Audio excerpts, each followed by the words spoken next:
নমস্কার বন্ধুরা, Kakuli kitchen and ট্রাভেলে তোমাদের সকলকে আমন্ত্রণ জানাই। আজকে একটু বিরিয়ানি বানাচ্ছি। অনেক দিন ধরে বিরিয়ানি বানাবো ভেবে আর বানানো হচ্ছিল না। বেশ কিছুদিন ধরে শরীর খারাপ ছিল, বাড়ির সকলেই একটু অসুস্থ ছিলাম।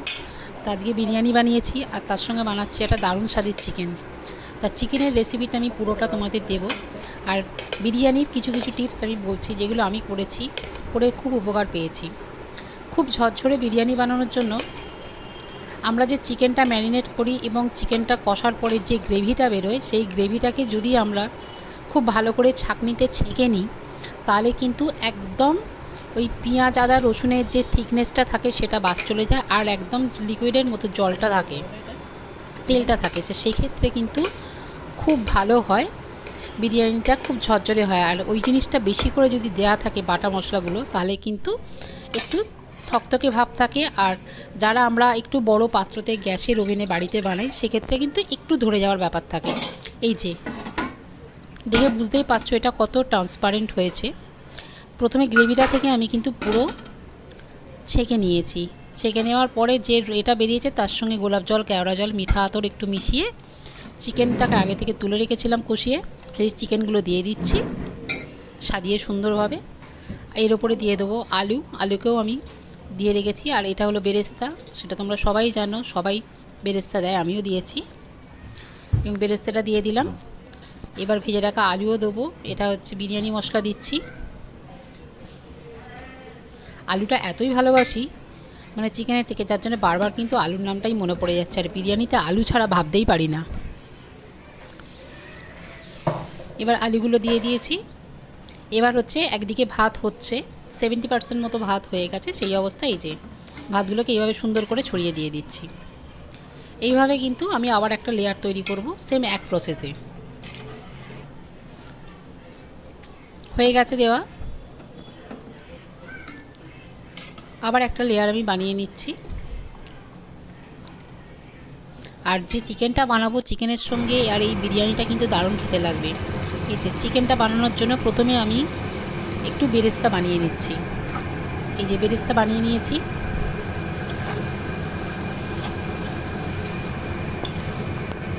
খুব লাল করে ভাজবে না, তাহলে কিন্তু আবার পরে তিতো হয়ে যেতে পারে। আর চিকেনটা আমি আগে থেকে ম্যারিনেট করে রেখেছি। কী দিয়ে ম্যারিনেট করে রেখেছি সেটাও আমি তোমাদের বলবো।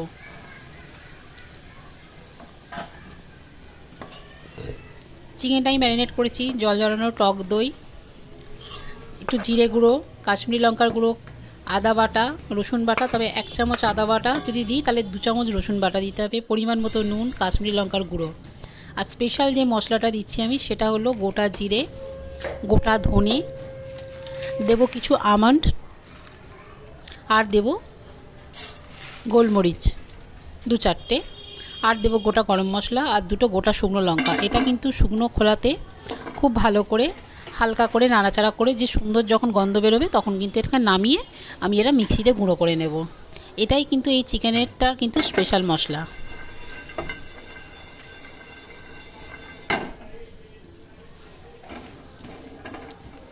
চিকেনের ম্যারিনেশনটা দেখালাম না, ওই সমস্ত জিনিস দিয়েই কিন্তু আমি চিকেনটা ম্যারিনেট করেছি। খুব বেশি ওখানে মশলা দিতে লাগে না ম্যারিনেশনের সময়। মশলাটা থেকে বেশ সুন্দর গন্ধ বেরোচ্ছে।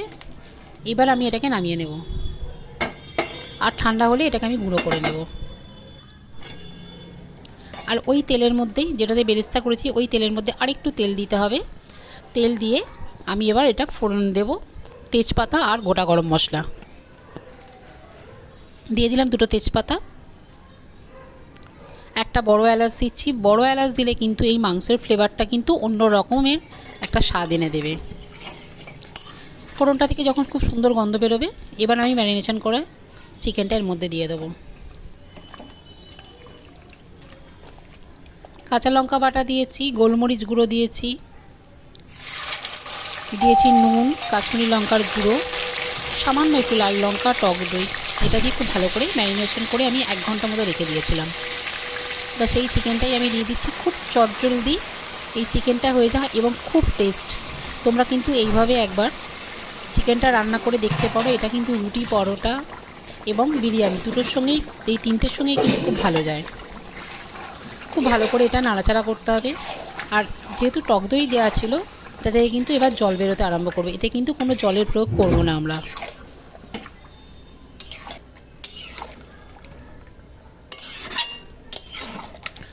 আর চিকেন বা মাটন যাই হোক না কেন, আমরা যারা আলু খেতে ভালোবাসি তারা কিন্তু আলু সবেতেই দিই। তা চিকেনটা যখন একটু ভালো করে কষানো হয়ে গেল, তারপরে আমি কিন্তু আলুটা দিয়েছিলাম।